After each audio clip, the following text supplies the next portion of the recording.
What's up, beautiful people? My name is Smooth, and I welcome you to the NSOITIS podcast, my safe space to grow, explore, and express myself.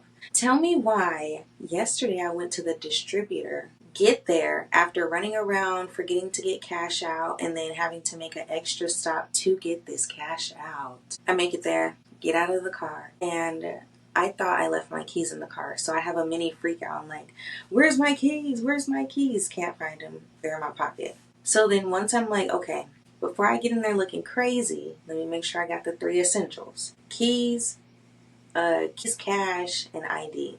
Had all 3. I go inside, do my due diligence, make it to the front, get ready to do my exchange to go enjoy my, to go experience my new gift. And something's missing. Where's the cash? Cash is gone.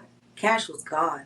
Then I got a text like, hey, where you at? And I'm like, oh, let me go handle this real quick. Go there, go back to the store, get more cash, and then go back.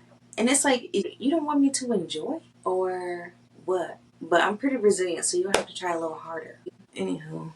How we looking? We looking good. But if I spend 3 more seconds here, I might not do this. So without any more excuses, let's hop right into this episode. I have this tattoo. It's probably one of my... just thinking about it, I feel so good. It's probably one of my favorite tattoos. And it says, Memento Mori. Memento Mori is Latin for remember you must die. And I still be out here around as if my time here is unlimited and oh so predictable. That is something that I'm working on. I'm not going to say it gets hard because that's just another excuse.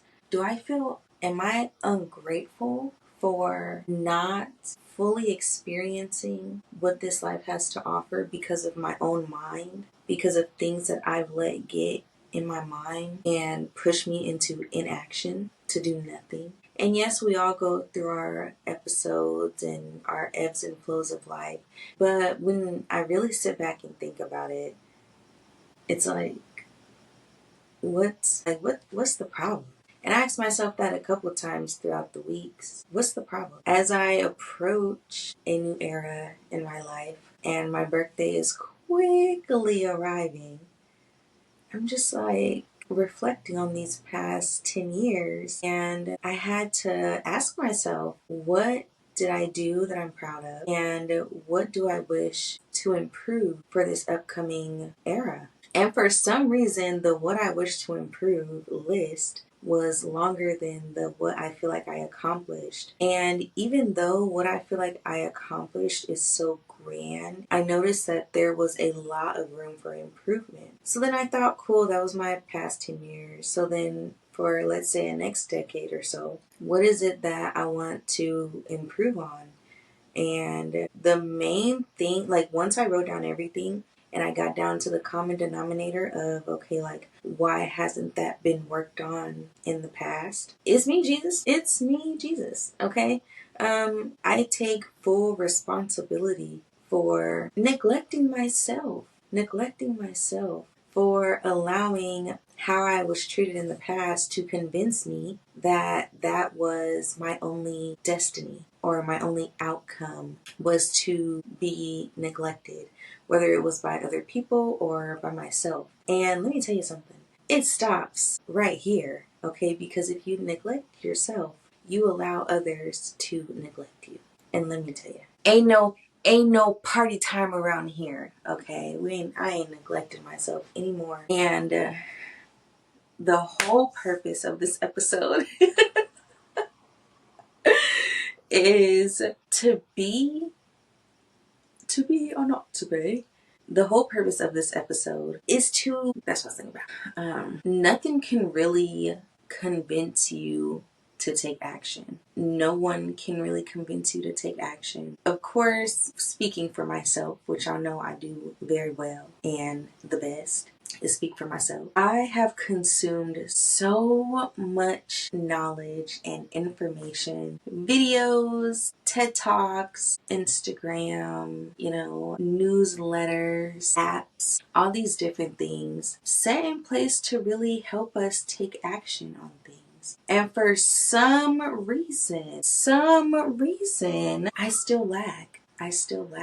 But it's times like this where I'm here and it all makes sense. And even though I sit here and I talk, this is my action. This is where I come to dream and to be in my dream, because a lot of people dream but they don't see themselves in their dream. So once you start seeing yourself in your dream, you'll be able to identify whether that is your dream or not.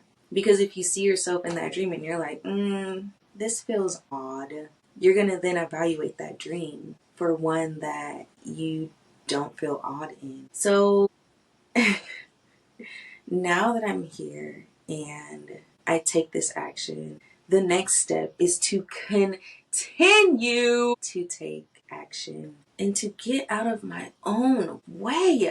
Gosh, please. And to get out of my own way, because I'm sick of it. Okay, I'm sick of my ish. I'm sick of my it. And I can't even express it. That's how disgruntled this whole ordeal has me right now. Because time has gone by and I've been telling myself the same thing. Why? Why am I still saying the same thing? I'm confused. So I got this new deodorant, and you like spray it on, but I can smell my deodorant more than I can smell my perfume.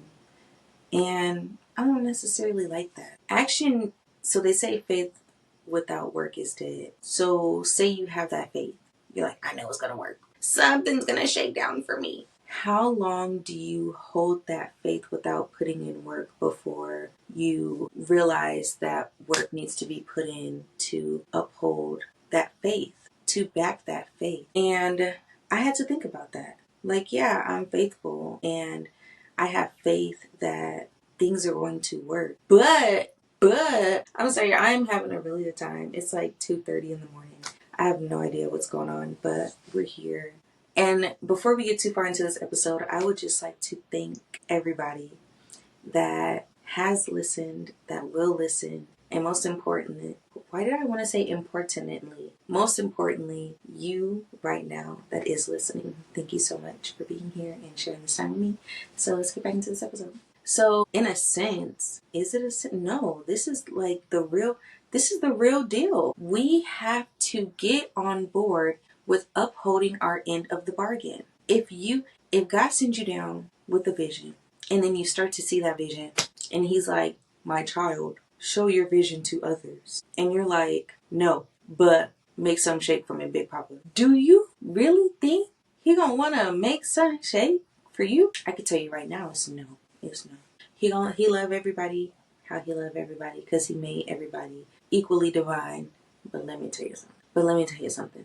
It's our time to meet him halfway, right at the borderlines where I'm gonna wait for you. I'll be out now, night and day, put my heart to the limit, and this is what I'll say. I don't know any further than this. Oh, because that's what life is. Life is going through, experiencing, and meeting him halfway. Meeting him halfway. We have to meet him halfway. We have to. No matter who you believe in, you have to meet your leader halfway. How can your leader be considered a leader if the followers are naive and ignorant? They can't. They can't be considered a leader. And you reflect your leader. So you would rather continue to make your leader look bad because you're having a bad day, because you don't feel like it, because you don't feel good, because your head hurts, because you're sad. What? Like, get it together. Get it together. Together. We have to be able to meet them halfway. Whether that's God in you, your higher self in you, universe in you, that other person is always going to be you. Thank you, confirmation. It's always going to be you. So do your part. Do your part. That's like laying up with somebody for years and being like, I can never be satisfied. They can never satisfy me. And someone's like, well, walk me through the situation. Like, what goes on? I just lay there. Do you say anything? No. Do you do anything? No. And you expect to be fulfilled? You expect to be fulfilled? I was talking to somebody the other day, and we were talking about the meaning, our individual meaning of life. Because we all have the general, oh, to live, love, and laugh. But then it gets to our individual meaning of life. And they were like, well, I mean, I'm just here. I'm not really, I'm not doing too much. And yeah, I understand, like, we need people that are okay doing XYZ job. Cool. But you can still get the most out of that doing that XYZ job. And this doesn't even have to be working. But that just gives you, like, the picture of the scenario. We have the choice to be sad. We have the choice to be happy. But because we are lazy, we feel it more fulfilling to be sad by choice than to be happy by choice. Because to be happy by choice comes with the responsibility of acknowledging that there is something to be sad about.